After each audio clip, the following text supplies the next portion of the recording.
తరహాలో జరగబోతుందని కూడా చెప్తున్నారు.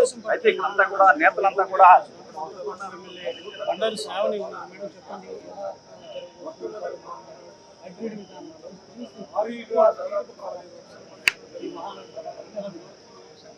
చాలా సంతోషంగా అదృష్టంగా భావిస్తున్నామండి. ఇప్పుడున్నటువంటి డిజిటల్ టెక్నాలజీలో ఇంత సంక్షోభం ప్రపంచవ్యాప్తంగా కూడా ఉన్నటువంటి సంక్షోభాన్ని ఎదుర్కొని ఈరోజు ఇంత పెద్ద ఎత్తున మహానాడు ఎప్పుడూ కూడా అంగరంగ వైభవంగా రాష్ట్రం అంతా చెప్పుకున్నటువంటి ఒక పసుపు పండుగ ఈరోజు డిజిటల్ వేదికగా అంటే గ్రామ స్థాయిలో ఉన్నటువంటి కార్యకర్తలు వాళ్ళు కూడా పాల్గొనే విధంగా ఈరోజు లక్షలాది మంది వీక్షించే విధంగా ఈరోజు ఈ మహానాడుని హైబ్రిడ్ మహానాడుని ఒక ఆలోచన తీసుకొచ్చింది కూడా మన అధినేత చంద్రబాబు నాయుడు గారు. అంటే ఒక అవకాశాన్ని సంక్షోభంలో కూడా అవకాశాన్ని ఎదుర్కొంటూ ముందుకు వెళ్ళాలని ఆయన ఎప్పుడు కూడా చెప్తూ ఉంటారు.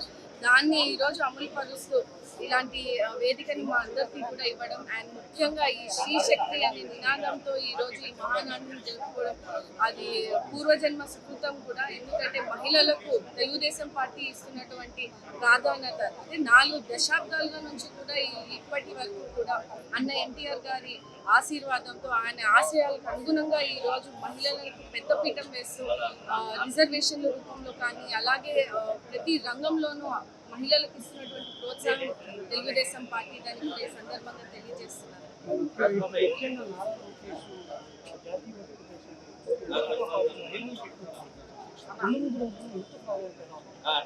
చాలా బాగుంటుందండి. ఎందుకంటే నారా లోకేష్ గారు వర్కింగ్ ప్రెసిడెంట్ అయిన తర్వాత మొట్టమొదటి మహానాడు ఇంత పెద్ద ఎత్తున అంటే ఒక రాష్ట్ర వ్యాప్తంగా ప్రతి నియోజకవర్గంలో ప్రతి గ్రామంలో జరుగుతున్నటువంటి క్లస్టర్ రూపంలో జరుగుతున్నటువంటి ఇది.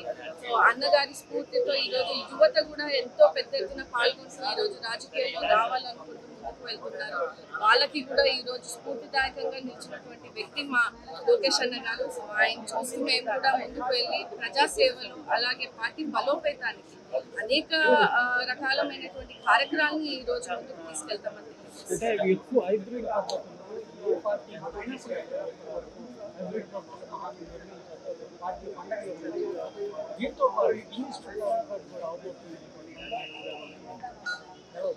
That is Chandrababu Naidu and that is Telugu Desam party. ప్రతిసారి కూడా ఒక కొత్తదనాన్ని అంటే నవశకానికి నాంది పలుకుతూ ఈరోజు ఈ హైబ్రిడ్ విధానాన్ని తీసుకురావడం అనేది నాకు తెలిసి ప్రపంచంలో ఏ లీడర్లో కూడా ఆలోచన రాదు. అంటే ఒక విజన్ ఉన్నటువంటి లీడర్ అని మేము ఊరికే అనమండి మా చంద్రబాబు నాయుడు గారికి. ఖచ్చితంగా నారా లోకేష్ గారు కూడా అదే ఆశయాలతో మేమందరం కూడా ఒక టీమ్గా ఈరోజు తెలుగుదేశం పార్టీ బలోపేతానికి మేము ఉంటామని తెలియజేస్తాం.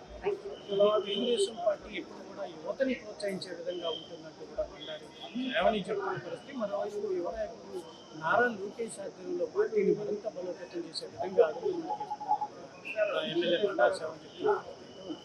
కెమెరా పర్సన్ పౌల్తో కొండలరావు, మహానాడు.